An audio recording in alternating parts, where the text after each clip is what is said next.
చూస్తున్నది simply with Spandu. అంటే English రాని వాళ్ళు కూడా ఉంటారు కదా, వాళ్ళ కోసం అన్నమాట.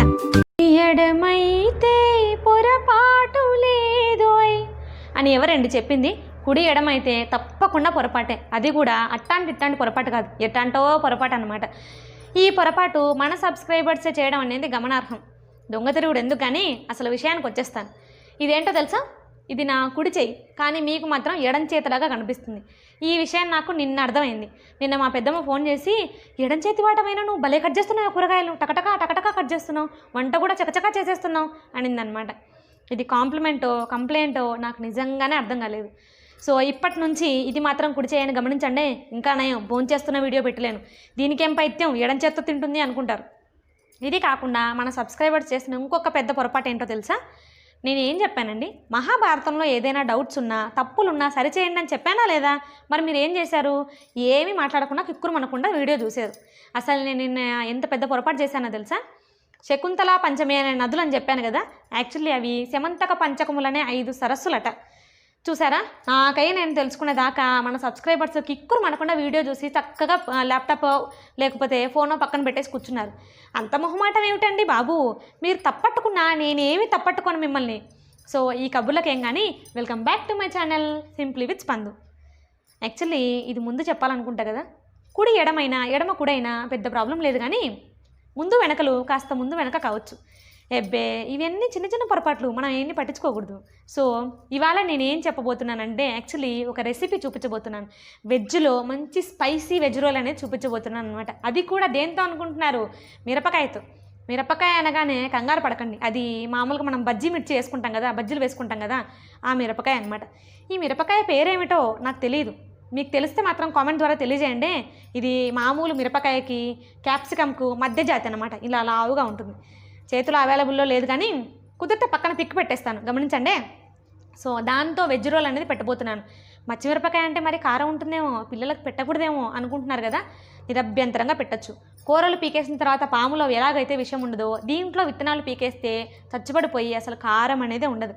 కాబట్టి నిరభ్యంతరంగా మీ పిల్లలకు పెట్టేయచ్చు. యాక్చువల్లీ ఈ రెసిపీ చేసింది నేను కాదు, మా మమ్మీ. ఆ రోజు మేము కొట్టుకున్నాం చూడండి, వెజ్ రోల్ కోసం ఒక పెద్ద యుద్ధం చేసేసాం, నేను మా తమ్ముడు మా ఆయన. సో అంత బాగుంటాయి అన్నమాట. ముందు మీకు ఈ విషయం ఎందుకు చెప్తున్నానంటే, 1, 2 అరాకొర చేయకండి, ఖచ్చితంగా ఇది సక్సెస్ఫుల్గా వస్తుంది. కాబట్టి మీరు కాస్త ఎక్కువ చేసేసుకోండి. సో అసలు రెసిపీ ఏంటో చూడబోయే ముందు మన ఛానల్ని ఇంకా ఎవరైనా సబ్స్క్రైబ్ చేసుకోకపోతే తప్పకుండా సబ్స్క్రైబ్ చేసుకుని ఆ పక్కన ఉన్న బెల్ని కొట్టేసి ఆల్ అనే ఆప్షన్ చూస్ చేసుకోండి.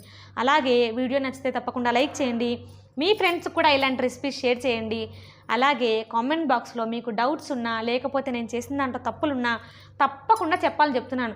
అయినా నన్ను చూసారా, అసలు మొహమాటం అనేది ఏమీ లేకుండా మాట్లాడేస్తున్నాను. మీరు కూడా మొహమాటం అనేది పక్కన పడేసి ఏమనిపిస్తే కామెంట్ ద్వారా చెప్పండి, చెప్తాను. ఫస్ట్ అయితే రెసిపీ చూసేయండి.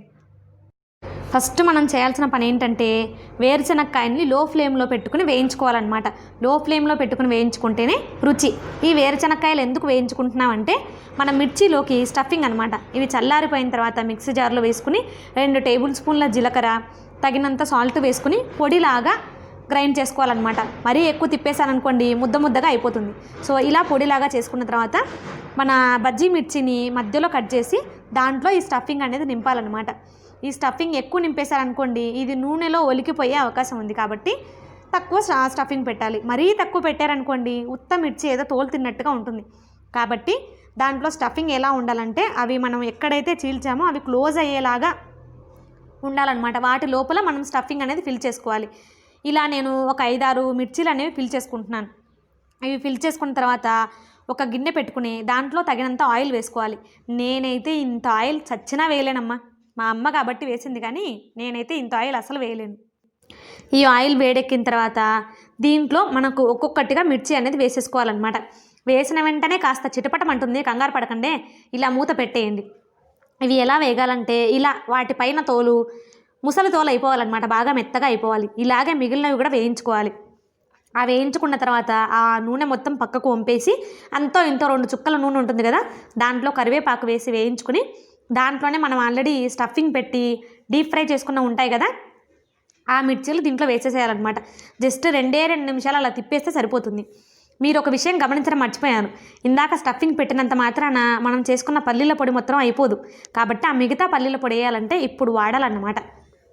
దీంట్లో పల్లీలు వేయించుకుని పొడి కొట్టుకుని అని చెప్పేసి బాగా పెద్ద ప్రాసెస్ అని అనుకునే వాళ్ళు ఏం చేస్తారంటే, ఆ పక్కన చపాతీ కూడా చేస్తున్నాను చూపిస్తున్నాను, ఇది లెంతీ ప్రాసెస్ అనుకునే వాళ్ళు ఏం చేస్తారంటే దీంట్లో నిరభ్యంతరంగా మీరు పప్పుల పొడి కూడా వేసుకోవచ్చు. అంటే పప్పులు జీలకర్ర ఉప్పుతో పని కానిచ్చేయచ్చు అనమాట. ఆ టేస్ట్ కూడా బాగానే ఉంటుంది. కాకపోతే పప్పుల పొడి కాస్త ఎక్కువగా ఆయిల్లో పడిపోయే అవకాశం ఉంది. ఇంకో విషయం ఏంటంటే పప్పుల పొడి వేస్తే కాస్త ఎక్కువ ఆయిల్ పీల్చుకుంటుంది అనమాట.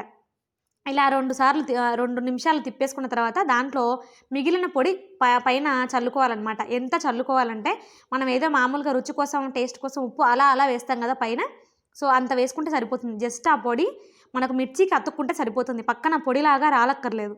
సో అలా మూత పెట్టేసి ఒక 2 నిమిషాలు ఉంటే సరిపోతుంది.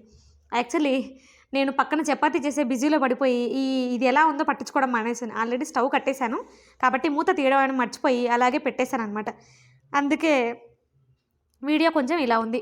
సో లోపల పొడి కూడా ఏమైందంటే మొత్తం మిర్చికి అతుక్కుపోయింది. ఇలా అయిపోతుంది.